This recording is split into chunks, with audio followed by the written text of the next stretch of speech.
자, 이번 시간에는 3편 생명보험의 생명보험 상품에 대해서 알아보도록 하겠습니다.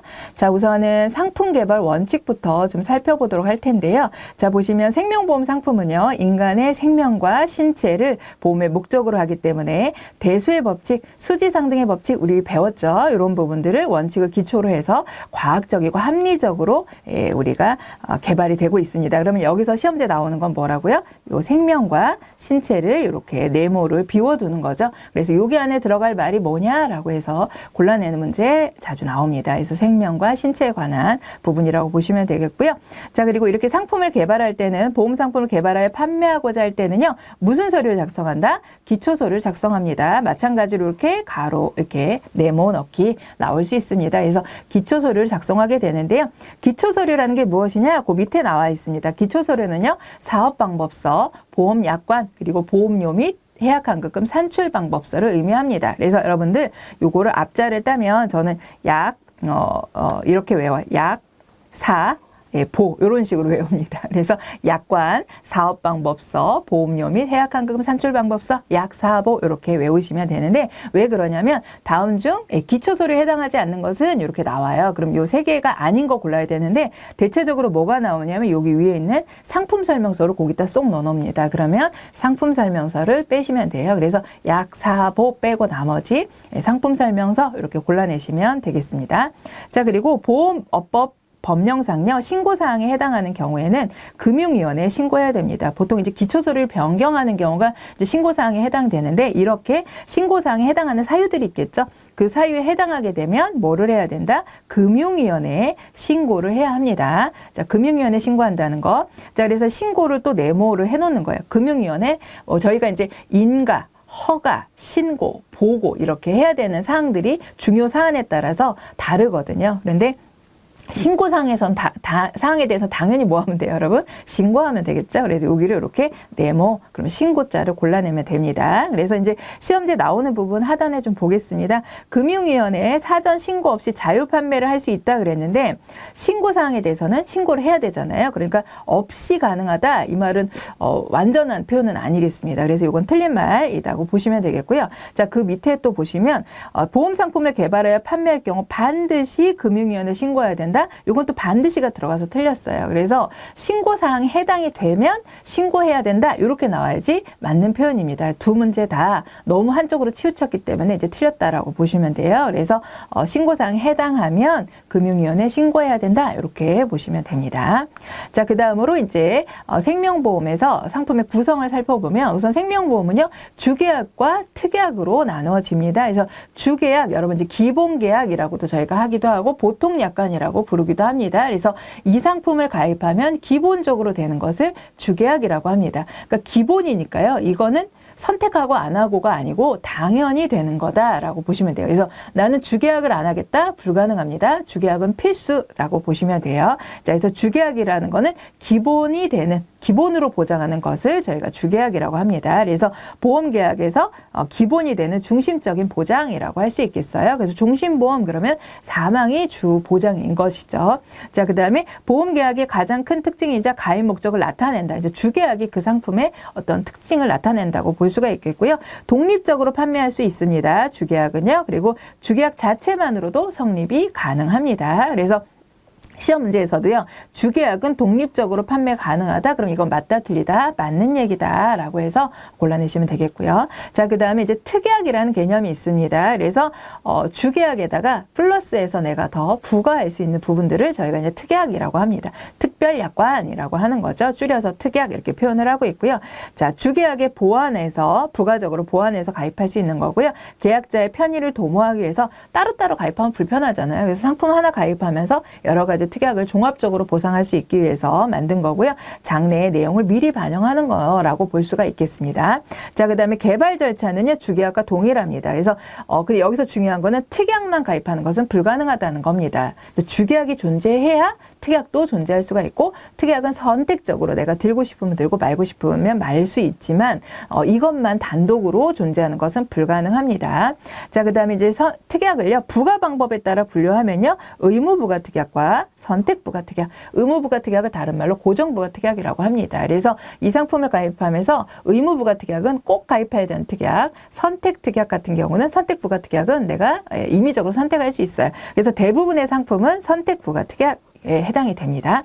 자, 그 다음에 제도성 특약이라는 게 있습니다. 이 부분은 보통 선택 특약은요, 돈을 더 추가로 지불하고 저희가 보장을 받는 건데요. 제도성 특약 같은 경우 보험료 부담이 없습니다. 보험료 부담이 없이 어떤 계약자의 편의성을 도모하기 위해서 추가로 가입할 수 있는 특약이 바로 제도성 특약입니다. 그리고 통합보험 같은 경우에는요, 가족이 같이 가입할 수 있거든요. 그랬을 때 가족도 특약 부과로 보장이 가능하고 일정 조건 만족하게 되면 보험기간 중간에도 특약을 이렇게 중간에도 할 수 있다라는, 부과할 수 있다는 특징이 있습니다. 그리고 최근에는요, 주계약은 낮추고요, 특약을 많이 원하는 거를 쏙쏙 넣을 수 있는 DIY형 보험들이 이제 트렌드라고 볼 수가 있겠습니다. 그래서 시험 문제 나오는 부분을 보면, 자, 맨 밑에 한번 볼게요. 주계약을 가입하지 않고 특약만의 가입이 가능하다. 맞나요? 틀리나요? 틀리죠. 자, 그 다음에 특약을 새롭게 개발할 경우 보험협회에 신고해야 된다 그랬는데, 우리 좀 전에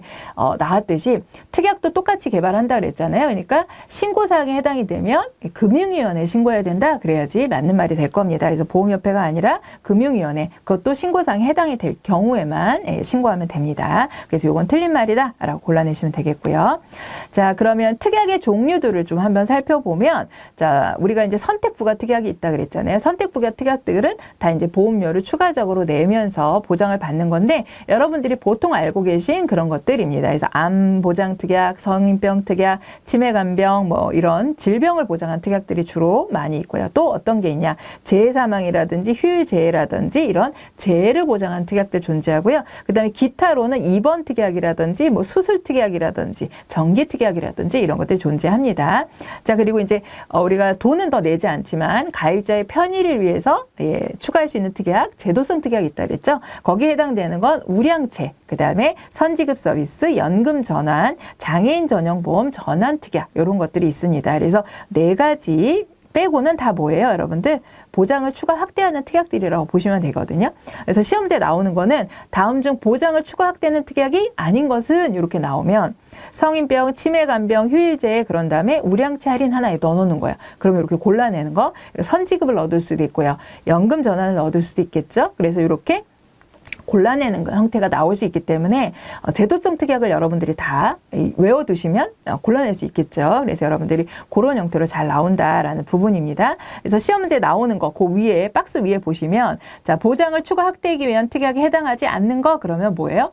밑에 제도성 특약들, 우량채나 연금 전환 특약 하나 넣어놓는다는 거죠. 골라내면 되고요. 자, 그 다음에 보험료 추가 납입이 있는 특별약관, 이게 뭐예요? 추가 보장을 확대한 여기 나오는 것들이죠. 여기 나오는 것들. 그러면 휴일재해 보장 특약하고 입원 특약. 그러니까 나머지는 이렇게 넣어놓은 거죠. 우량채나 연금이나 뭐 그 다음에 선지급 서비스 넣어놓고, 휴일재해 하나 넣어놓고, 입원 특약 하나 넣어놓는 거죠. 이런 형태로 골라내는 형태. 그러니까 우리가 구분을 할 수 있으면 충분히 이 문제 쉽게 맞히실 수 있습니다. 자, 그 다음에 맨 밑에 보시면 우량채 할인 특약에 가입하기 위해서는 추가로 보험료를 납입해야 되나요? 이거 제도성 특약이라고 그랬잖아요. 편의를 위해서 돈을 내지 않고 해주는 특약이라고 했습니다. 그러니까 이 말은 틀린 말이 되겠죠. 이런 형태로 이제 시험 문제 나옵니다.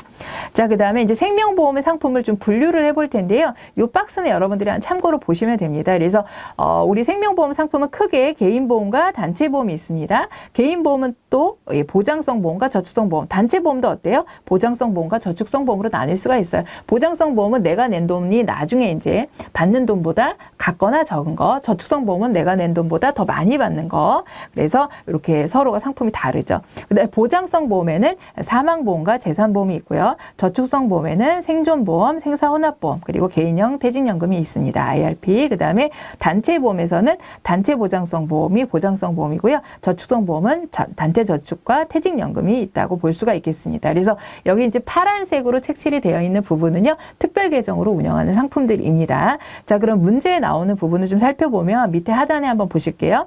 정기보험, 종신보험, 변액종신보험의 공통점, 여러분 종신보험, 정기보험, 변액종신의 공통점은 뭘까요? 그죠? 보장성 보험이면서 사망보험금인 겁니다. 그래서 이렇게 공통점만 골라내라 그러면 보장성 보험이면서 사망보험이구나 이렇게 골라내실 수 있으면 되고요. 자, 변액정신보험과 유니버셜 보험 보장형은 저축성 보험으로 구별된다 그랬는데 여러분 변액정신보험 어때요? 그리고 여기 유니버셜 보장형이라고 돼 있잖아요. 그러니까 이거 저축성일까요? 아닙니다. 그 종신보험 뭐예요? 우리가 보장성 보험에 해당되죠. 그러니까 저축성 보험이 아니라 뭐라고 해야 될까요? 보장성 보험으로 분류된다. 그래야지 맞는 말이 될 겁니다. 자, 그러면 이제 하나씩 좀 자세히 살펴보도록 할게요. 우선은 개인보험과 단체보험입니다. 이거는 이제 보험 계약의 대상을 기준으로 분류를 한 것이고요. 자, 개인은요, 피보험자가 개인인 겁니다. 단체보험은 피보험자가 여러 사람, 단체인 것이죠. 그래서 보시면은 단체보험은 일정 조건을 구비한 단체 구성원을 주피보험자로 하여서 단체 또는 단체 대표가 이제 가입하는 보험이라고 할 수 있겠고요. 자, 보시면 보험료 일괄 납입 등 계약의 관리가 편리해집니다. 따로따로 하질 않으니까요. 그리고 보험료가 그리고 그 대신에 좀 저렴해진다는 장점이 있습니다. 그래서 보시면 시험 문제 나오는 부분을 보면 단체 보험은 가입 인원이 많기 때문에 계약 관리가 어렵다가 아니고 오히려 쉽다는 거죠. 묶어서 가입을 하게 되니까 어렵다가 아니고 편리하다 그래야 돼요. 그러니까 틀린 말이고요. 단체 보험 보장성 보험으로만 개발 가능하다는데 단체 보험은 보장성도 되고 뭐도 돼요? 저축성으로도 개발이 가능합니다. 그렇기 때문에 이 말은 틀린 말입니다. 그리고 이제 맨 위로 올라와서 보시면 개인 보험과 단체 보험은 보험 계약자의 수에 의한 분류다 그랬는데 계약자의 수가 아니고요. 대상, 피보험자가 개인이냐 단체로 묶는 거냐의 차이입니다. 그래서 계약자, 돈 내는 사람은 한 사람일 수도 있고 뭐 이런 거는 그 기준으로 분류한 게 아니라는 거예요. 피보험자가 개인이냐 단체라로 분류한 게 바로 개인보험과 단체보험이기 때문에 이 말은 틀린 말이다 라고 해서 여러분 골라내시면 돼요.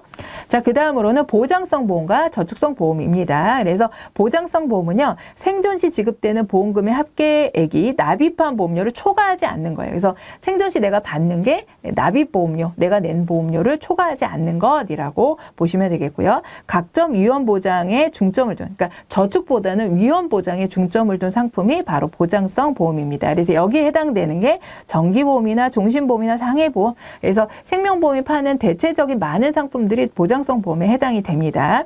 자, 그 다음에 생존 시 지급되는 급부금이 전혀 없는 순수 보장성도 있고요. 만기 시까지 생존했을 경우에 돈을 주는 만기환급형도 있을 수 있습니다. 그래서 자, 순수 보장형은 생존 시 요거를 네모 박스에 해놓고 요거 안에 들어갈 말. 자, 만기환급형은요 생존 시 둘 다 뭐예요? 생존이죠. 그래서 하나는 생존 시 지급되는 그 부분이 전혀 없는 거고요. 하나는 생존 시 이미 납입한 보험료를 환급해주는 만기환급형 이렇게 둘 다 생존이라는 거 기억해 주시면 되겠습니다. 자, 그 다음에 이제 저축성 보험으로 넘어갈게요. 자, 저축성 보험은요, 생존 시 지급되는 보험금의 합계액이 납입한 보험료를 초과하는 보험입니다. 그러니까 생존 시 내가 낸 돈만큼 그 이하로 받는 건 보장성 보험, 그보다 더 많이 받는 건 저축성 보험. 그래서 위험 보장 기능보다 뭐가 더 강화된 거예요. 저축의 기능이 강화돼서. 그래서 저축성 보험이라고 부르는 거죠. 그래서 여기에 해당되는 거는 연금보험이나 교육보험이나 연금저축보험, 저축보험 등이 있습니다. 자, 이번에는 주계약이 뭘 담보하느냐, 보험사고가 뭐냐에 따라서 생존보험, 사망보험, 생사혼합보험 세 가지로 나뉠 수가 있습니다. 생존보험은 피보험자가 보험기간 끝날 때까지 생존했을 때, 그러니까 오래 살았을 때인 거죠. 그래서 여기에 해당되는 대표적인 보험은 뭘까요? 연금보험이겠죠. 그리고 교육보험도 해당이 됩니다. 자, 그 다음에 사망보험은요. 피보험자가 보험기간 중에 어떻게 했을 때 사망했을 때 지급되는 거죠. 그래서 사망 시 고액을 보장하는 보험이 바로 사망보험. 대표적인 보험이 종신보험과 정기보험이 있겠습니다. 근데 종신보험은 종신까지고요. 정기보험은 기간을 정해두고 보상을 받는 겁니다. 사망에 대해서. 자, 그 다음에 생사혼합보험은요. 위에 생존보험과 사망보험금이 같이 플러스 두 가지 어떤 특징을 모두 갖고 있는 보험입니다. 그래서 사망보험금 지급하는 사망보험과 만기환급금을 지급하는 생존보험을 합한 것이라고 볼 수가 있겠습니다. 그래서 보장의 기능과 저축의 기능을 겸비한 생명보험이라고 볼 수가 있겠고요. 자, 그러면 시험 문제 나오는 부분들 좀 보면 우선 맨 위로 올라가 볼까요? 생존보험, 사망보험, 생사혼합보험은 보험가입의 주 목적에 따른 분류이다 그랬는데, 자, 주 목적에 따른 분류는 뭐였어요? 내가 보장을 받기 위해 드느냐? 저축을 하기 위해서 드느냐? 보장성 보험과 저축성 보험의 분류가 요거입니다. 그래서 생사, 혼합보험, 사망보험, 생존보험 뭐예요? 주계약의 보험사고에 따른 분류입니다. 이런 식으로 시험제 잘 나와요. 자, 그 다음에 밑으로 내려와서 종신보험과 정기보험의 차이점은 뭘까요? 보험기간의 차이입니다. 그러니까 기간을 정해놨느냐? 끝까지 뭐 종신까지 가느냐 이런 보험기간의 차이라고 볼 수가 있겠습니다. 자, 밑으로 내려와서 보장성 보험은 사망보험의 보장기능과 생존보험의 저축성 비는 동시에 경비한 보험이다. 여러분 동시에 경비한 보험을 뭐라 그래요? 보장성 보험이 아니라 생사혼합보험이라고 합니다. 자, 일반적으로 교육보험은 생사혼합보험으로 분류될 수 있다 그랬는데 교육보험은요 여기 나와 있죠. 예, 생존보험입니다. 생사혼합보험이 아니라 생존보험이다. 이렇게 해야지 맞는 말이 돼요. 그러니까 다 틀린 문장이 되겠습니다. 자, 이번에는 계약자 적립액의 운용 방식에 따라서 일반 계정 상품과 특별 계정 상품으로 나눌 수가 있습니다. 그래서 일반 계정은요 별도로 분리하지 않고 운영하는 보험들이고 대부분의 생명보험 상품은 일반 계정으로 운영을 합니다. 특별 계정으로 운영하는 상품은요 특별 계약의 손익을 구별하기 위해서 자산을 분리하여 별도 계정을 설정하여서 운영하는 상품입니다. 그래서 계정 자산 간 발생 손익을 엄격하게 구분하여 계약자 간의 형평성 및 보험 경우의 투명성을 제고하기 위함입니다. 그래서 대표적인 상품들 나와 있는데요. 연금저축, 퇴직연금, 원리금 보장형, 퇴직보험, 변액연금. 대표적인 사실 변액보험이라고 보시면 돼요. 투자 성과에 따라서 뭔가 달라지는 형태이기 때문에 일반 상품하고 분리를 하는 겁니다. 그리고 퇴직연금 실적배당형, 자산연계형 보험 이런 것들이 바로 특별 계정으로 운영되는 상품인데 자산연계형 보험 중에서 공시이율형은 제외가 됩니다. 자, 그래서 다음 중 특별 계정으로 운영하는 상품이 아닌 것은 그러면 교육보험이나 장기간병보험 하나 여기다가 이제 좀 넣어놓는 거예요. 그러면 이제 아닌 거 우리가 골라내면 되겠습니다. 자, 그리고 계약자 간의 형평성이 어긋나는 경우도 있다. 그러면 이건 틀린 말이에요. 어긋나지 않기 위해서 특별 계정으로 우리가 운영을 하고 있기 때문에 어긋나는 경우도 있다. 이러면 이런 말은 틀린 말이 되겠습니다. 그 다음으로는요. 준비금 이자 적립 방식에 따라서 확정금리형, 금리연동형, 실적배당형, 자산연계형으로 저희가 구분을 합니다. 그래서 확정금리형은 여러분 읽어보시면 충분히 알 수 있어요. 금리가 확정적이라는 거고 금리연동은 금리가 변동된다는 거겠죠. 그래서 뭐 요거를 서로 크로스로 이제 나오거나 그럴 수 있습니다. 근데 요 부분은 여러분들 쉽게 이해할 수 있기 때문에 요 부분 시험제 잘 안 나오고요. 이제 실적배당형과 자산연계형 요 부분이 좀 잘 나온다라고 보시면 돼요. 그래서 실적배당형은 계약자 적립액을 펀드에 운영해가지고 유가증권 이런 데다 운영을 하는 거예요. 그래서 투자를 하게 되면 운영 실적이 나오겠죠. 그거에 따라서 그거를 매일 평가해서 보험금에 반영하는 보험. 이게 뭐예요? 대표적으로 바로 변액보험입니다. 그래서 변액보험이 바로 실적배당형의 대표적인 상품이 되겠습니다. 그래서 시험 문제는 이렇게 나옵니다. 계약자 적립액을 펀드로 운영하여 유가증권 등에 투자하고 운영 실적을 매일 평가해야 보험금에 반영하는 보험을 뭐라고 하느냐? 그럼 답이 뭘까요? 예, 실적배당형 보험이 되겠죠. 이렇게 골라내시면 되겠고 그 다음에 자산연계형 보험은요. 특정 자산이란 말이 나옵니다. 그래서 특정 자산의 운영 실적에 연계하여 투자 성과를 지급하는 보험입니다. 그래서 이 상품은 최저 보증을 합니다. 그래서 설정해 놓고 연계 자산 수익률에 따라서 추가 이율을 보장하는 상품이에요. 그러니까 변액보험보다는 조금 안정적이지만 일반 보험 상품보다는 조금 더 위험할 수 있는 투자에 따른 높은 성과를 기대할 수 있는 그런 상품이라고 볼 수가 있겠습니다. 그래서 일반 상품 자산연계형, 실적배당형 이렇게 어떤 투자 성과에 대한 기대할 수 있는 수준은 그렇다라고 볼 수가 있겠죠. 자, 그래서 밑에 이제 시험제 나오는 예시 사례를 좀 보면 자산연계형 보험은 최저 보증 이율이 없나요? 있죠. 자, 그러니까 이거 틀린 거고요. 자, 그다음에 자산연계형은 특정 자산의 운영 실적에 연계하여 투자 성과를 지급하는 보험이다. 그리고 맞는 이야기죠. 자, 자산연계형 보험 변액보험보다 높은 수익률을 기대할 수 있나요? 변액보험보다는 낮은 거죠. 그다음에 자산연계형 보험은 대표적인 실적배당형 상품인가요? 변액보험이 실적배당형이고요. 자산연계형은 아니죠. 그래서 자산연계형이라 그러면 안 되고 여기를 실적배당형이라고 해야 합니다. 자, 이번에는요. 보상 금액에 따른 지급되는 보상 금액에 따른 부분에 따라서 정액 보상과 실손 보상으로 저희가 구분을 할 수가 있습니다. 그래서 정액 보험은 정해진 금액을 딱 드리는 거예요. 그래서 대표적인 생명보험 상품들 대부분은 뭐예요? 정액 보상에 해당이 됩니다. 그래서 생명보험의 특징 우리 앞에서 손생보 비교했었죠. 그때 생명이 바로 정액 보상의 특징을 갖고 있었잖아요. 그래서 대부분의 상품이 정액 보상입니다. 실손 보상은 어떤 거냐? 여러분 실손 의료비 들어보셨죠? 바로 실손 의료비가 실손 보상되는 상품 상품입니다. 그래서 보험사고 발생하는 비용이나 손실을 실제 손해액만큼 보장하는 보험이라고 할 수 있겠고, 바로 실손의료비 보험이 대표적인 실손보험 상품이 되겠습니다. 자, 그러면 자, 위에 보시면 생명보험 상품 대부분 정액보험이다. 그럼 이 맞아요? 틀려요? 이 말은 맞는 말입니다. 자, 밑으로 내려와서 실손보험은 보험사고 발생하는 비용 손실을 전부 보상하는 보험이다. 자, 이 말은 맞나요? 틀리나요? 실손 보상하는 상품이다. 그럼 맞겠죠. 그리고 이 전부 보상한다는 말이 이제 틀린 겁니다. 그래서 보통은 보험 가입 금액이 있습니다. 그래서 5천만 원이면 5천만 원. 그래서 보험 가입 금액 한도 내에서 실손 보상한다. 그래야지 맞는 표현이 되겠습니다. 자, 그 다음으로는 이제 보험료 산정 방법에 따라서 갱신형과 비갱신형으로 구분을 할 수가 있습니다. 여러분, 갱신형 많이 들어보셨죠? 그죠? 일정 기간을 정해놓고 그때마다 보험료가 다시 재산정 되는 거죠. 그래서 오를 수도 있고 내릴 수도 있습니다. 비갱신형은 어때요? 정해진 기간 동안 똑같은 보험료를 지속적으로 내게 되는 형태입니다. 그래서 갱신형 보험 같은 경우는 보험 가입 후 일정 기간 경과 시 연령과 위험률을 변경하여 보험료가 다시 산정돼요. 근데 여러분들 근데 요거를 어떻게 나오냐?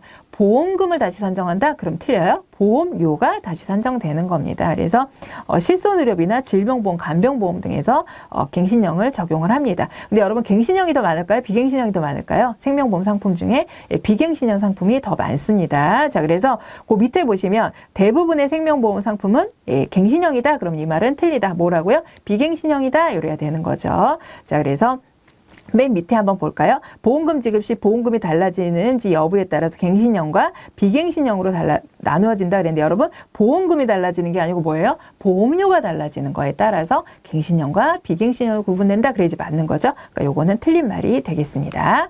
자, 이번에는 표준형 보험과 저해지 환급형 보험입니다. 그러니까 이거는 해약 환급금의 수준에 따른 거고요. 표준형은 보통 여러분들이 상품 가입했을 때 해약 환급이 올라갔다 쭉 이렇게 다시 떨어지는 이런 형태의 보통의 상품이 바로 표준형입니다. 그래서 평균 보험료 방식으로 인해서 해약 환급금을 모두 지급하는 상품입니다. 그래서 뭐 아주 기간이 초기에는 없을 수 있지만 대체적으로 해약 환급금이 있다가 있는 형태가 이제 표준형 보험이겠고요. 저해지 환급형 보험은요, 일정 기간 동안 해지 환급이 없고요. 나중에는 이제 있는 어떤 기간, 그 상품이 바로 저해지 환급형 보험입니다. 그래서 자, 보면 보험회사가 보험 기간 중 일정 기간 동안 해약 환급금을 적게 주는 것을 조건으로 보험료를 낮게 책정하는 상품입니다. 자, 그래서 요거는 시험지에 나오면 요 정의를 그대로 놓고요. 요렇게 해놓고 요 상품을 뭐라고 하느냐? 그럼 우리는 뭐라고 고르면 돼요? 저해지 환급형 보험 이렇게 골라내시면 되겠습니다. 그래서 저해지 환급형 같은 경우는 해지하지 않을 경우 저렴한 보험료로 내게 되는 경우죠. 그러면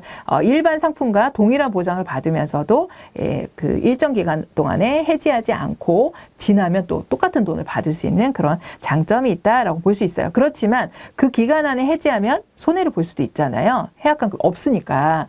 그러면 이건 어때야 될까요? 고객한테 이 부분을 충분히 잘 설명을 해야 됩니다. 그래서 보시면은 충분히 설명이 필요하다. 최근에는 아예 무해지 환급형 보험료가 훨씬 저렴한 그런 상품도 판매가 되고 있다 정도는 여러분들 읽어보시면 됩니다.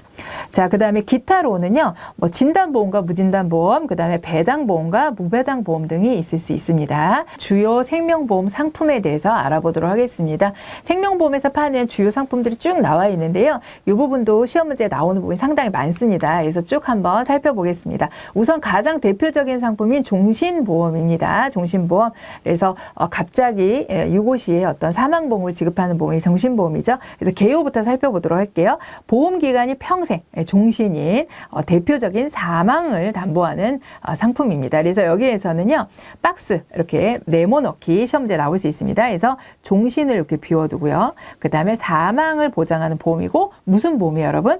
저축성 보험 아니고 보장성 보험이죠. 그래서 이렇게 요 안에 자, 종신, 사망, 보장성 보험 이렇게 골라내는 부분 여러분 체크해 주시면 되겠고요. 피보험자가 언제 어떤 경우로 사망하더라도 약정된 사망보험금을 지급하게 됩니다. 그리고 피보험자 사망 시 유족이 처한 공경 그런 부분들을 해결하기 위한 생활보장형 상품이라고 할 수 있겠고요.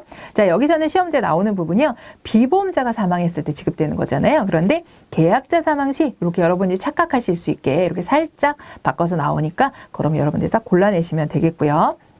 자, 그리고 위에 한번 실제 시험지에 나오는 예시 문구들을 한번 볼게요. 보험기간을 미리 정해놓고 피보험자가 보험기간 내에 사망했을 때 보험금을 지급한다 그랬는데, 여러분 정해놓은 건가요? 자, 평생이잖아요. 종신이잖아요. 종신토록 하는 거기 때문에 이렇게 기간을 미리 정해놓는 걸 우리는 정기보험이라고 합니다.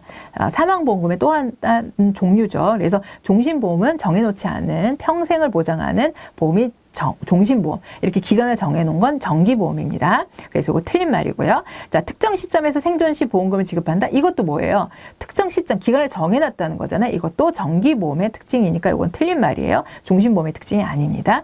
자, 그 다음에 기준 연령에서 생존 시 지급되는 보험금의 합계액이 이미 납입한 보험료를 초과하는 경우도 있다. 여러분, 보장성 보험이니까 초과할 수 있나요? 없나요? 안 됩니다. 그래서 이거 틀린 말이고요. 사망을 보장하는 보험은 모두 종신보험일까요? 정기보험도 있잖아요. 그러니까 모두 이렇게 되면 틀린 말이 되는 거죠. 자, 그리고 밑으로 내려와서 종신보험의 특징 살펴보겠습니다. 소득 수진 라이프 사이클에 맞춘 다양한 조합이 가능한 맞춤형 상품입니다. 그리고 다양한 특약을 부과를 통해서 보험을 하나의 보험으로 여러 가지 보험을 가입한 효과를 누릴 수 있는 종합형 종합보장형 설계가 가능한 상품이다라고 볼 수가 있겠습니다. 그럼 이제 시험지에 나오는 예시를 한번 볼까요? 자, 종신보험에는 재산보험 관련 특약만 부과할 수 있다. 여러분, 재산보험이라는 상품의 특약도 있지만요, 일반 특약들도 존재하거든요. 그러니까 종신보험은 꼭 이것만 부과할 수 있는 게 아니고 여러 가지 특약이 있는데 그런 것들을 다 넣을 수가 있기 때문에 이 말은 틀린 말이다. 그래서 이것만 된다든지 모두 된다든지 이렇게 너무 강하게 부정하거나 강하게 긍정하는 것들은 우리가 의심을 하고 봐야 됩니다. 자, 그 다음에 밑으로 내려와서 대표적인 생존보험 상품이다 그랬는데 종신보험은요, 생존보험이 아니라 사망했을 때 지급하는 보험이잖아요. 대표적인 사망보험 상품이 되겠습니다.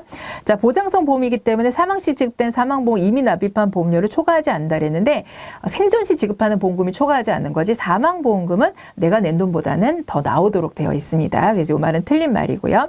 자, 그 다음에 종신보험은 사망보험과 생존보험의 장단점을 서로 보완한 상품이다 그랬는데 사망과 생존을 혼합하는 상품 뭐죠? 생사혼합보험이잖아요. 그러니까 종신보험은 사망보험금이기 때문에 보완한 상품은 아닙니다. 그래서 이걸 종신보험이 아니라 생사혼합보험으로 바꾼다면 맞는 말이 될 겁니다. 자, 종신보험은 종합보장형 설계가 불가능한 게 아니고 가능하죠. 종신보험과 정기보험은 가장 큰 차이점은 납입기간이 아니라 보험 기간입니다. 기간을 언제까지 정해놓느냐 그렇지 않느냐의 차이입니다. 이런 식으로 여러분들 골라내시면 되겠습니다. 자, 그 다음으로는 유니버셜 보험입니다. 그래서 유니버셜 보험 같은 경우는요, 보험계약자의 수요 변화에 따라 기존 상품의 보험 상품의 보험료 추가 납입이라든지 중도 인출 이런 것들을 할 수 있는 상품을 바로 저희가 유니버셜 상품이라고 합니다. 그래서 요걸 그대로 놓고요. 이 상품을 뭐라고 하느냐? 그러면 우리가 유니버셜 보험 이렇게 골라내시면 되겠습니다. 자, 그래서 특징을 살펴볼까요? 일반 계정에서 운영하는 상품의 경우에는, 그러니까 유니버셜 상품은요, 일반 계정 운영할 수도 있고 특별 계정 운영할 수도 있는데 일반 계정에서 운영하는 상품의 경우에는 기본 보험금에 공시율을 적용하여 추가 적립된 금액을 보험금을 지급합니다. 근데 공시율인데요, 예정이율로 적용하여 이러면 틀리게 되겠습니다. 그럼 골라내시면 되겠고요. 자, 독자적인 상품보다는요, 사실 유니버셜 기능이라는 어떤 기능을 상품에다가 추가하는 형태로 더 많이 판매가 되고 있습니다. 그래서 밑에 이제 시험지에 나오는 부분을 볼까요? 유니버셜 보험은 일반 계정에서 운영되지 않는다. 이 말은 틀린 말입니다. 일반 계정도 운영되기도 하고 특별 계정도 운영될 수도 있습니다. 자, 저축성 보험에만 유니버셜 기능을 추가할 수 있다고 그랬는데 저희가 종신에도 추가할 수 있고요. 다양한 상품에 추가가 가능합니다. 그렇기 때문에 이 말은 틀린 말이다 라고 해서 골라내시면 되겠습니다.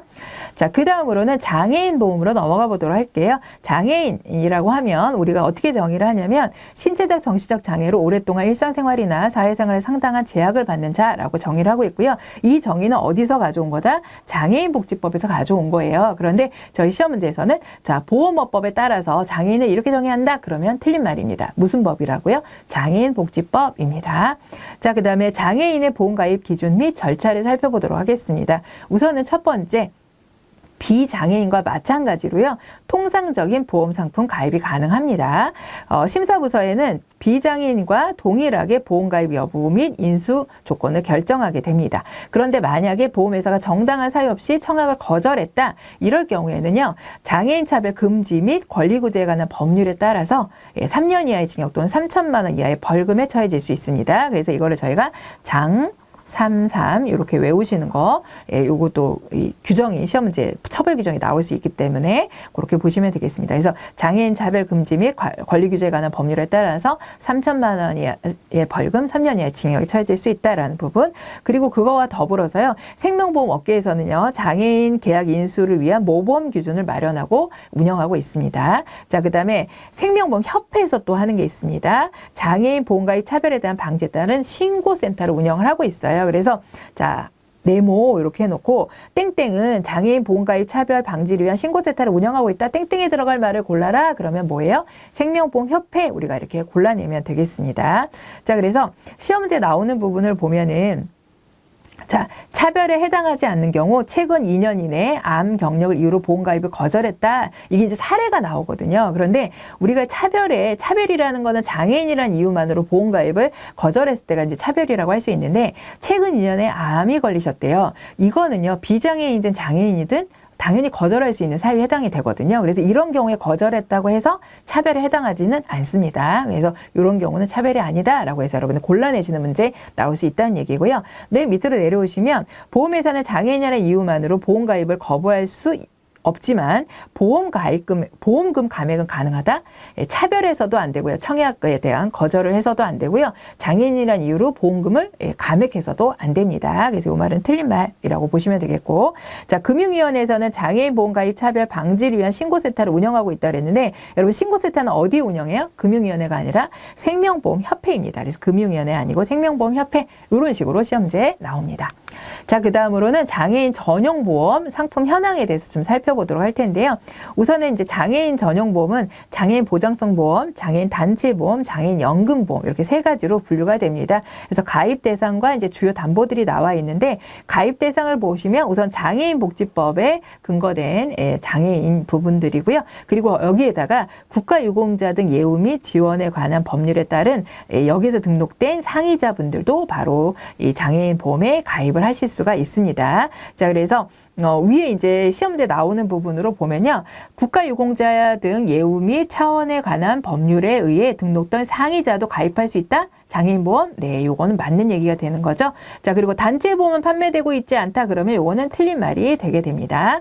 자, 그 다음에 여기 법률 중에 노인 장기 요양급여법은 없습니다. 자, 그래서 장애인복지법과 국가유공자 등 예우 및 지원에 관한 법률만 나와 있죠. 그래서 노인 장기 요양보험은 없다라는 거 체크해 주시면 되겠고요.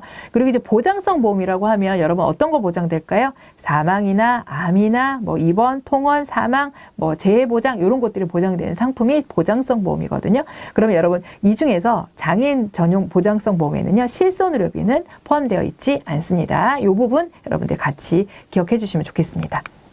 자, 그 다음에 장애인 전용 상품의 어떤 역사들을 좀 살펴보도록 할 텐데요. 우선은 장애인의 사회복지 증진, 생애 최소 생계 유지, 질병 및 사망에 대한 보장을 위해서 장애인 전용 보험이 탄생을 했습니다. 그래서 2001년도 일반 보험에 비해서 저렴한 장애인 전용 보장성 보험이 첫 번째로 출시가 되었고요. 2014년부터는 일반 종신보험보다 많은 연금을 지급하는 장애인 전용 연금보험이 출시가 되었습니다. 자, 그래서 연금 개시 후 생활비 목적의 연금이나 피보험자 부모 사망 시 연금을 지급하는 등 그런 상품들이 이제 판매되기 시작했고요. 그리고 이제 세제 혜택도 좀 있습니다. 그래서 장애인이 수익자에 대해 여러분 피보험자 아닙니다. 장애인이 수익자이면서 보험계약의 보험금이 연간 4천만 원 한도까지는요. 4천만 원 여러분 기억해 주셔야 되고요. 증여세를 비과세하고 있습니다. 근데 증여세 비과세인데 소득세 비과세 그러면 틀려요. 그래서 이제 장애인 전용보험에 대한 세제 혜택은 장애인 수익자이면서 증여세를 비과세하고 있는데 4천만 원 한도라는 부분입니다. 그리고 장애인 전용 보장성 보험에 대해서는 세액공제 15% 해주고 있고요. 이건 100만 원 한도입니다. 그래서 일반 보장성 보험에다가 플러스 장애인 전용 보험 보장성 세액공제도 가능하다라고 보시면 되겠고요. 자, 그 다음에 2019년 1월부터 제도성 특약도 생겼습니다. 그래서 일반 보장성 보험에 가입한 장애인도 세액공제를 받을 수 있도록 되어 있는데요. 여러분들 우리가 이 보장성 보험 세액공제이거든요. 그러니까 이게 저축성 보험도 세액공제 된다? 그러면 틀립니다. 그래서 저축성 보험은 세액공제에 포함이 안 된다라는 부분 기억해 주시면 되겠고요.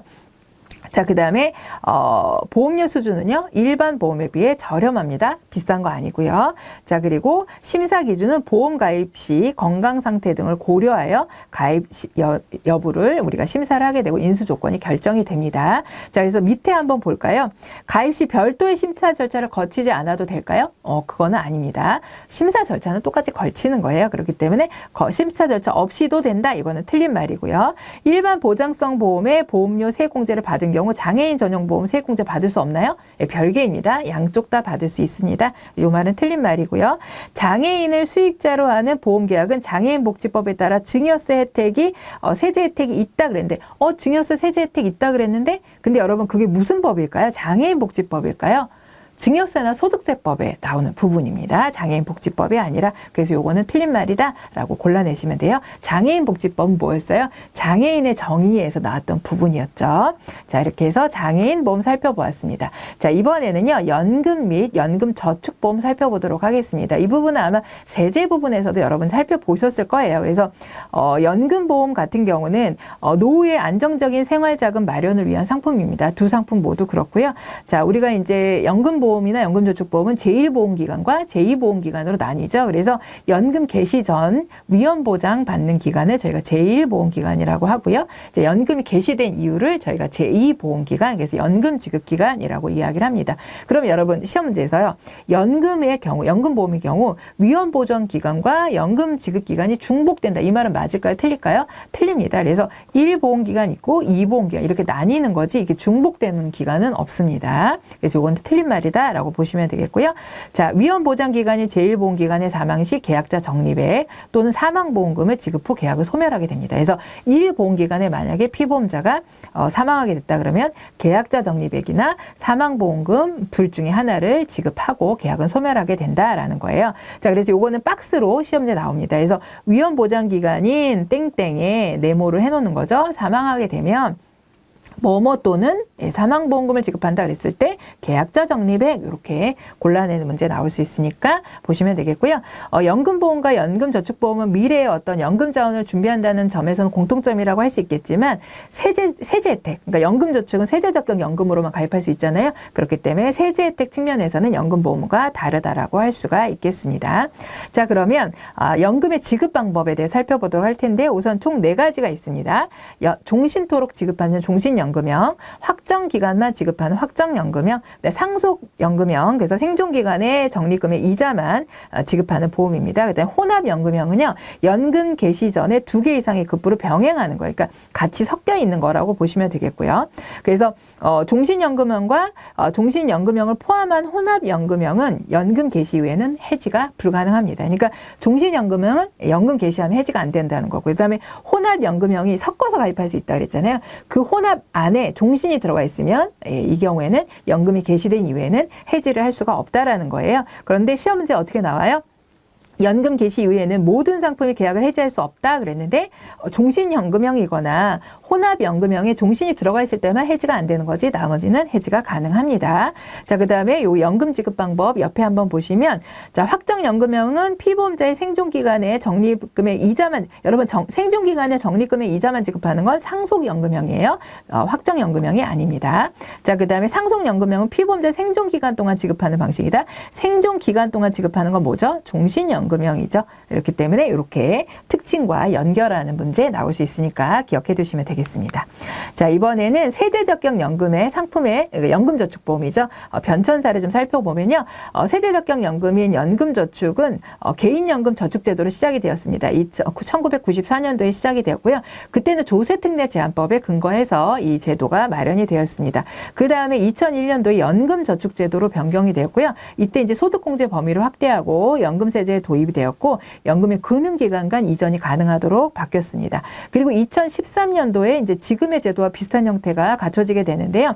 최소 납입기간은 10년이었던 걸 5년으로 단축을 시키고 연금을 많이 장려하기 위해서 가입을. 자, 그 다음에 연금 가입 연령도 폐지를 합니다. 예전에 18세 이후만 가입할 수 있었거든요. 근데 이제 그런 연령도 폐지를 하고 보험료 납입 한도도 연간 1,800만 원까지로 하게 되고요. 법령이 조세특례 제한법에서 이제 소득세법이라는 걸로 바뀌게 됩니다. 자, 그래서 요거 이제 변천사 중에서 요런 부분들 있죠. 시험지에 나오는 게 뭐냐. 우선은 연간 1,800만 원인데요. 분기 1,800만 원 그러면 틀립니다. 그리고 이제 요때 납입 기간이 5년으로 줄었는데 뭐 10년으로 늘어났다 그러면 틀리고요. 자, 그다음에 이제 소득 2014년에요. 소득공제였던 게요. 세액공제로 변경이 돼요. 그 이후에 이제 거의 비슷하게 한도만 늘어나고 이 제도가 계속 이제 유지가 되고 있거든요. 그래서 소득공제가 세액공제로 바뀌었는데 세액공제가 소득공제로 바뀌었다든지 이렇게 나오면은 틀리고요. 자, 그다음에 지금 현재 소득세법입니다. 근데 조세특례 제한법에 어떤 근거를 두고 있다 그러면 그거는 틀렸다라고 보시면 돼요. 그래서 여기 세제적격연금저축의 근거 법령은 소득세법이다. 요건 맞는 거죠. 근데 만약에 조세특례 제한법이다. 그럼 요거는 틀렸다라고 골라내시면 되겠습니다. 자, 그리고 소비자의 수요에 부응하는 기타 연금 상품에는요. 일시납 즉시연금이라는 게 있습니다. 그래서 일시납으로 내고 연금으로 이제 받는 거죠. 그런데 이제 시험 문제에서는 연금을 연금으로 받는 게 아니거든요. 돈을 일시에 내고 연금으로 받는 건데 연금도 일시에 받는다. 이렇게 나오면은 요거는 틀립니다. 그래서 일시납 즉시연금은 연금을 일시금으로 받는 게 아니고 돈을 일시금으로 내는 거다라고 보시면 되겠고요. 즉시연금 수령이 가능한 상품이 바로 일시납 즉시연금입니다. 그리고 변액연금, 그래서 투자 성과에 따라서 우리가 보험금이 바뀌는 형태라고 보시면 되겠고요. 최근에 외화연금이라는 상품도 이렇게 출시가 돼서 판매되고 있다라는 정도 읽어보시면 되고요. 자, 그래서 밑에 보시면 일시납 즉시연금은 연금을 일시에 수령할 수 있는 연금이다. 연금이라는 것 자체가 뭐예요? 계속 나눠받는 거잖아요. 그러니까 일시에 수령하는 게 아니고 일시에 돈을 내고 즉시 연금을 수령할 수 있는 상품이다라고 보시면 되겠죠. 그래서 이 말은 틀렸다라고 골라내시면 되겠습니다. 자, 이번에는 퇴직연금입니다. 퇴직연금은요. 자, 기업이 근로자의 퇴직금을 외부 금융기관에 적립하여 운용하고 근로자 퇴직 시 연금 또는 일시금으로 지급하는 제도입니다. 자, 이걸 뭐라고 하느냐 이렇게 나오는 거죠. 이렇게 박스 해놓고 그럼 답은 뭐예요? 퇴직연금 이렇게 골라내시면 되겠고요. 자, 그리고 금융기관에 돈을 적립하는 거잖아요. 외부 금융기관에. 근데 사내에 적립한다? 그러면 틀립니다. 그건 그냥 퇴직금 제도예요. 사내에 적립하는 거는 퇴직연금은 이제 금융기관에 적립을 하게 되는 겁니다. 그리고 현재 대상은요. 2010년 12월부터는 전 사업장에, 그러니까 뭐 5인 미만 이런 거 없고요. 전 사업장에 확대되어 시행 중입니다. 자, 그러면 퇴직연금의 종류에는 무엇이 있냐? 확정급여형이라고 해서 DB형 연금이 있고요. 확정기여형, 제가 DC형이라고 합니다. 그리고 개인형 퇴직연금 IRP라는 제도가 있습니다. 이거는요. 자, 제도의 정의와 연결할 수 있어야 돼요. 그래서 확정급여형은 말 그대로 퇴직급여가 확정되어 있는 걸 우리가 뭐라 그래요? 확정급여형. 자, 그 다음에 확정기여형은 퇴직급여가 적립금융 운용수익에 따라 변동되는 걸 뭐라 그래요? 확정기여형이라고 합니다. 그 다음에 개인형 퇴직연금은 근로자가 퇴직급여금을 일시금으로 수령하거나 퇴직연금에 이미 가입돼 있으면서 자기 부담으로 추가 납입하는, 내가 퇴직연금 들어있는데 추가 납입하고 싶어, 소득공제 더 받고 싶어, 그러면 IRP를 가입하면 된다라는 얘기입니다. 그래서 급여 수준과 부담금 수준이 확정되지 않는 그런 퇴직연금의 형태가 바로 IRP입니다. 그래서 자, 이런 제도를 뭐라고 하냐? 그럼 확정급여. 이런 걸 뭐라고? 확정기여. 이거는 IRP. 이렇게 여러분들이 포인트 단어랑 해서 연결하실 수 있으면 되겠습니다. 그리고 현재 IRP 같은 경우는요. 개인형과 기업형이 있는데요. 기업형 같은 경우는 상시근로자 10인 미만 이거 확정급여형과 동일하게 운영이 됩니다. 자, 그래서 자, 시험 문제를 보시면은 퇴직연금 가입자는 개인형 IRP에 가입이 불가능하다 그랬는데 IRP가 뭐라 그랬어요? 이미 가입자가 추가 납입하고 싶으면 가입하는 거라 그랬잖아요. 그러니까 가입이 불가능하다 그럼 요거는 틀린 말이 되는 거죠. 그리고 현재 공무원이나 군인도 가입할 수 있습니다. 근데 가입할 수 없다 그럼 요것도 틀린 걸로 골라내시면 되겠습니다. 자, 퇴직연금의 이제 내용이 한번 쭉 정리가 되어 있습니다. 한번 쭉 살펴보고 넘어가겠습니다. 퇴직연금 사업자라고 하면 퇴직연금을 팔 수 있는 곳이고요. 보험회사, 은행, 증권사, 근로복지공단 가능합니다. 그런데 안 되는데 어디냐? 국민연금공단과 우체국은 판매가 불가능합니다. 그러니까 시험 문제 어떻게 나올까요? 보험사, 은행, 증권사, 그다음에 국민연금공단 이렇게 넣어놓는 거죠. 우체국 이렇게 넣어놓으면 골라내시면 됩니다. 자, 가입 대상은 근로자를 사용하는 모든 대상입니다. 뭐 5인 이상 이런 거 없어요. 확정급여형, 확정 기여형, IRP, 개인형 IRP 이렇게 운영이 됩니다. 자산관리 형태는요, 신탁으로 해도 되고 보험 형태로 가입하셔도 됩니다. 자, 그 다음에 이제 판매 자격은요, 퇴직연금 팔려면 모집인장은 취득하셔야 됩니다. 자, 그 다음에 퇴직연금 수령은요, 일시금으로도 가능하고, 연금으로도 수령이 가능합니다. 근데 퇴직연금은 일시금으로만 수령 가능하다? 그럼 틀려요. 일시금 또는 연금으로 수령이 가능합니다. 세제 혜택은 우리 앞에서 보셨죠? 개인 저축과 연금 저축 합산해서 600, 그리고 연금 저축까지 해서 600이고, 퇴직연금 합산해서 최대 얼마까지 되죠? 900만 원까지 된다는 거 다시 한번 체크해 주시면 됩니다. 자, 이번으로는 이제 생명보험 상품의 마지막이 변액보험인데요. 이 부분이 상당히 좀 중요해요. 그래서 살펴보도록 하겠습니다. 우선은 변액보험의 정의를 보면 보험금이 자산운용 성과에 따라서 변동되는 무슨 보험이라고요? 실적 배당형 보험입니다. 이렇게 네모해놓고 들어갈 말을 골라라 이렇게 나올 수 있습니다. 그리고 변액보험은 이렇게 투자 성과에 따라서 달라지기 때문에 보험업법과 자본시장과 투자 상품이란 말이죠. 그래서 금융투자업에 관한 법률 두 가지에 이제 적용을 받게 됩니다. 자, 그래서 2001년부터 지금 판매가 되고 있고요. 자, 특징 살펴보도록 하겠습니다. 우선은 일반 상품보다 수익성을 중시하는 상품이에요. 그러니까 보장을 중시하는 상품이라기보다는 수익성에 조금 더 중시를 하고 있는 상품이다라고 보시면 되겠고요. 투자 위험을 누가 부담하죠? 계약자가 부담합니다. 그러니까 안정성을 중시하는 상품이다? 그러면 틀려요. 그 보험회사가 투자에 어떤 손실을 부담하는 상품이 아니고 계약자가 부담하는 상품이다라고 보시면 되겠고요. 계약자 자산에 비례한 공평한 투자 손익 배분을 위해 특별 계정에서 운영됩니다. 그래서 변액보험은 특별 계정에서 운영이 되고요. 그리고 또 하나 예금자 보호법이 미적용됩니다.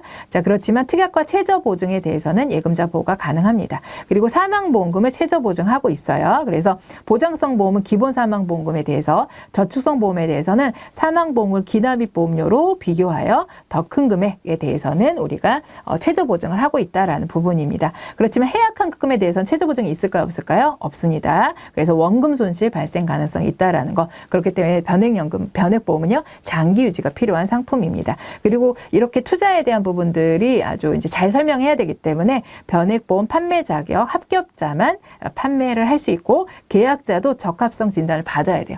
투자에 대한 어떤 성향 이런 부분에 대한 적합성 진단을 받아야지만 가입이 가능한 상품이다라고 보시면 되겠습니다. 그래서 시험제 나오는 부분 볼까요? 일정 수준 이상의 해약환급금과 연금 재원을 보증한다? 우리가 해약환급금에 대해서는 보증하지 않는다라고 했었죠. 그러니까 이거 틀린 말입니다. 변액보험은 중도이지 지급되는 해약환급 최저 보증하나요? 안 합니다. 그다음에 계약자가 납입한 보험료에서 일정 금액을 공제하고 일반 계정에 투입되는 게 아니고 특별 계정에 투입이 된다 그랬죠. 그래서 이렇게 여러분들이 체크해 주시면 되겠고요. 자, 그다음에 변액보험의 상품 구조에 살펴보도록 하겠습니다. 변액보험은요, 크게 기본보험계약에 변동보험계약에 선택 특약으로 구성이 되어 있습니다. 자, 그래서 특별 계정에 투입되는 보험료는 납입보험료에서 사업비와 위험보험료를 제외한 금액을 제가 특별계정으로 투입을 하고 있고요. 계약자 적립금은 특별계정의 운영 실적에 따라서 계약자별로 배분된 금액을 특정 특별계정 평가 등에 의해 매일 변동이 됩니다. 여러분, 매일매일. 그런데 매월 1회 변동된다? 그러면 틀려요. 매일매일 계약자 적립금이 변동된다라고 보시면 되겠고요. 고객은요, 가입 시 회사 설정 펀드 중에서 내가 어떤 걸 투자할지 선택할 수 있어요. 그리고 보험기간 중에 다른 펀드로도 변경이 가능합니다. 그런데 보험기간 중에 펀드 변경 불가능하다 그러면 틀려요. 자, 그 다음에 기본계약은요, 최초 가입 시 상품 내용, 보험료 산출의 기초, 최저 보장액에 해당되는 게 바로 이제 기본계약이고요. 변동보험계약이 바로 이제 특별계정 운영 실적에 따라서 추가 계산되는 부분입니다. 그렇지만 이 부분에 대해서 추가 보험료 부담은 없습니다. 그 다음에 선택특약은 내가 이제 뭐 암이든 뭐 이런 것들을 선택하는 부분이겠고요. 이거는 일반 계정에 운영이 됩니다. 보통의 보장성 상품하고 비슷하기 때문에. 자, 그리고 변동보험금 크기와 관계없이 사망보험금은 최저 보증됩니다. 자, 이 부분을 최저 보증 받기 위해서는 내가 어떤 비용을 부담을 하게 되는 부분이고요. 자, 그 다음에 기납입 보험료 등 일정 수준의 재원을 연금 적립금으로 최저 보증하는데 이 부분은 내가 선택할 수 있어요. 그래서 사망보험 최저 보증에 대한 선택이 불가능하지만 이 연금 적립금 최저보증 수준 같은 거 선택 같은 경우 내가 선택해서 할 수가 있다. 고객이 선택해서 할 수가 있다라고 보시면 되겠고요. 최저보증이 없는 대신 최저보증 비용도 없어 고수익 추가 가능한 상품을 출시를 계속 이제 하고 있다. 최근에 이런 상품도 출시가 되고 있다 정도 아시면 되겠고요. 자, 그다음에 이제 밑으로 내려와서 보시면 계약자는 펀드를 직접 선택하여 운영할 수 있다. 요 말은 맞나요? 틀리나요? 맞다. 그래서 처음에도 회사에서 있는 상품 중에서 펀드 중에 선택할 수 있었고요. 변경도 할 수 있다 그랬죠. 그렇기 때문에 요 말은 맞는 이야기가 되겠습니다. 그다음에 변동보험 계약 같은 게 별도의 보험료 추가 납입을 하여야 된다 그랬는데 여기 뭐라 했죠? 변동보험 계약에 별도 추가 보험료 부담은 없다라고 했습니다. 근데 해야 된다 그랬으니까 이거 틀린 거고요. 자, 그 다음에 이제 변액보험의 상품의 종류들을 살펴보겠습니다. 우선 변액 종신보험입니다. 그래서 종신보험인데 투자에 따라서 이 금액이 달라지는 거겠죠. 그래서 여러분들께서 이 부분은 좀 읽어보시면 되겠습니다. 자, 그 다음에 변액 연금보험 보겠습니다. 연금보험인데, 그죠? 그럼 생존 시 받는 금액이 달라지는 거겠죠. 그래서 이것도 마찬가지로 연금보험이니까 제1보험기간과 제2보험기간으로 나눠진다고 보시면 되겠고요. 제1보험기간 내에 피보험자 사망하게 되면 기본보험금과 특별계정에 적립된 계약자 적립금을 더하여 사망보험금으로 지급하게 됩니다. 자, 그 다음에 연금은 계약자가 선택한 방식, 종신이냐 확정연금형의 상속연금형 이런 거 우리 앞에서 연금보험 지급 형태 나왔었잖아요. 그런 형태로 지급이 되게 됩니다. 자, 그럼 실제 시험 문제에서는요. 변액연금보험은 연금 개시 전 피보험자 사망 시 계약자 적립금을 지급한다 그랬는데 개시 전 사망하게 되면 어떻게 된다고요? 기본보험금과 특별계정에 적립된 계약자 적립금을 더하여 지급한다 그랬죠? 그러니까 요거는 틀린 말이다 라고 보시면 되겠습니다. 자, 그리고 변액 유니버셜 보험입니다. 추가 납입이나 중도 인출 넣을 수 있는 게 유니버셜이었죠. 그래서 변액 종신보험이다. 뭘 한 거다? 유니버셜 기능을 확대한 상품을 저희가 변액 유니버셜 보험이라고 합니다. 자, 그리고 이제 월 대체할 수 있는 실효나 이런 걸 방지하기 위해서 미리 보험료를 대체하는 형태로 넣어두면 실효를 방지할 수 있는 게 바로 월 대체 보험료 기능입니다. 그래서 의무 납입 기간 이후에 보험료 납입 중지 제도의 계약 유지를 납입 중지 이런 어떤 해지에 관련된 부분을 방지하기 위해서 만든 제도가 이제 대체 보험료 기능이라고 볼 수가 있겠고요. 자, 그다음에 보험기간 종신, 펀드 운영 실적에 따라 사망보험과 해약환급 등이 변동되는 게 바로 변액 유니버셜 보험입니다. 자, 그래서 요거는요, 장기 투자 목적으로 하는 적립형이 있을 수 있고요. 사망 보장을 목적으로 하는 보장형으로 저희가 구별이 됩니다. 그러면 적립형과 보장형은요, 사망 보증 설정 및 변동보험 계산 방식이 같을까요, 다를까요? 당연히 다르겠죠. 그런데 예를 들어 동일하다. 적립형과 보장형은 뭐 이런 부분들이 동일하다 그러면 틀립니다. 자, 그 다음에 보험료 미납 시에도 계약은 해지되지 않는다. 예를 들어 변액 유니버셜 보험은 보험료 미납 시에도 계약은 해지되지 않는다. 그럼 이 말은 맞아요? 틀려요? 틀려요. 그러니까 우리가 월대체 보험료 기능이 있기 때문에 이걸 활용하면 해지를 방지할 수 있는 거죠. 완전히 해지되지 않는 거 아니에요. 그 대체 보험료에 남아있는 돈이 없으면 대체가 안 될 거잖아요. 그러니까 모든 경우에 해지가 안 되는 것은 아닙니다. 그렇기 때문에 미납한다 그래서 무조건 해지가 안 되는 건 아니니까 이 말은 틀렸다라고 해서 보시면 되겠습니다. 자, 그 다음에 이제 일반 보험과 변액 보험을 이렇게 우리가 구분을 해 놓은 거거든요. 그래서 요거는 한번 쭉 읽어보시면 되겠는데, 자, 실제 시험 문제에서는요, 일반 종신보험과 변액 종신보험의 공통점이 아닌 것은 이라고 했어요. 그래서 사실 이렇게 보험금이나 예금자 보호나 투자 위험이나 자산운용 불이익 이런 것도 다 다르거든요. 그런데 공통점이 아닌 것이라고 했을 때 계약자 적립금 운영 방식은 그죠? 우리가 일반 보험과 변액 종신보험의 요거는 공통점이라고 볼 수는 없겠죠. 그렇기 때문에 계약자 적립금 운영 방식 어때요? 투자에 대한 부분은 변액 보험은 투자에 따라 달라지잖아요. 그래서 적립금 운영 방식은 공통점이 아니다라고 해서 우리가 골라내는 부분. 근데 공통점은 뭘까요? 위험을 보장받는 부분에 있어서는 공통점이겠죠. 그렇지만 적립금 운영 방식은 두 상품이 다른 부분이기 때문에 여러분들이 요거 시험 문제에 실제 이런 사례가 나온다는 것 정도만 기억해 주시면 되겠고, 나머지 부분을 쭉 한번 읽어봐 주시면 되겠습니다. 자, 이번에는 변액 보험의 공시 부분입니다. 아무래도 투자 성과에 따라 달라지는 부분이 있기 때문에 고객이 잘 알 수 있도록 공시가 필요한 상품입니다. 그래서 우선은 가입하기 전에 이제 계약 체결 권유 단계에서는요, 변액 보험 운영 설명서라는 걸 제공을 해야 됩니다. 그래서 변액 보험 상품이 무엇인지 용어나 상품의 구조나 펀드의 유형이나 수수료 이런 것들이 어떻게 되는지에 대해서 고객에게 잘 설명해야 되기 때문에 운영 설명서를 체결 권유 단계에서 제공을 해야 합니다. 그래서 여기 실제 시험 문제에서는요. 변액보험 운영설명서는 보험계약 체결 후에 방문하여 지급한다는데 후에 하는 게 아니고 어떤가요? 전에 하는 거죠. 체결 단계에서 하는 거니까. 자, 그 다음에, 우리 이제 밑으로 내려와서 계약 정보에 대한 통보는 이제 계약 후에 분기별로 하도록 되어 있습니다. 그래서 꾸준하게 계속 정기적으로 이제 공시를 해야 되는 부분인 거죠. 그래서 분기별로 계약에 대한 정보를 통보하도록 되어 있고요. 계약자가 가입한 특별계정의 실적 및 납입보험료, 계약자 적립금 등을 확인할 수 있도록 제공하도록 되어 있습니다. 그래서 여기에서 이제 시험 문제가 어떤 게 나오냐. 자, 변액보험 운영설명서에 들어있는 내용이 아닌 것은 이런 시험 문제가 있어요. 운영설명서에서 뭐 들어가요, 여러분? 납입보험료 차감되는 비용이라든지 특별계정에 투입되는 보험료 등 이런 거에 대한 사항이 여기 이제 운영설명서에 들어가거든요. 근데 계약자 적립금은 실제 가입한 이후에 내가 계약자 적립금 얼마씩 쌓여 있는지는 가입한 후에 알 수 있는 거잖아요. 그래서 이제 이후에 여기 계약 정보에 포함되는 정보거든요. 근데 요거가 여기로 딱 올라가는 거죠. 그러면 요거는 우리 운영설명서에는 들어가는 내용은 아닌 거죠. 계약자 적립금은 그렇게 우리가 골라내는 문제도 나올 수 있습니다. 자, 그 다음에 계약자별로 계약관리 내용을 이제 제공을 해야 되는데요. 이거는 각 생명보험 회사의 인터넷 홈페이지에 본인 인증 절차를 거친 후에 확인이 가능합니다. 그런데 생명보험 회사가 아니라 생명보험 협회 그러면 틀립니다. 그래서 계약관리 내용은 보험회사의 홈페이지에 들어가서 확인할 수가 있다.